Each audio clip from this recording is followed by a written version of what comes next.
On ne dira jamais assez le rôle historique du régime des Mollahs dans le développement du terrorisme depuis 1979, jusqu'au soutien aujourd'hui qu'il accorde au régime sanguinaire de Bachar el-Assad en Syrie et dans les autres foyers de tension dans la région.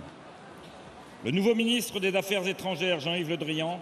s'est déclaré le 29 juin préoccupé par les tests balistiques développés par l'Iran et a surtout affirmé que l'Iran doit respecter l'intégrité et la souveraineté complète de ses voisins. Il s'est donc clairement exprimé sur ce point. Nous le soutiendrons, mais nous serons d'une extrême vigilance sur la position de la diplomatie française.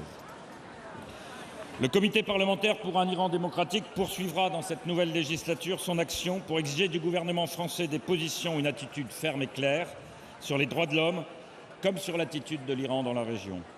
Il veillera à l'avenir, comme par le passé, à ce que les droits de la résistance iranienne en France soient respectés et ses membres protégés, et qu'en rien, la France ne cède jamais au chantage des Mollahs qui ne rêvent que de bâillonner l'opposition démocratique iranienne.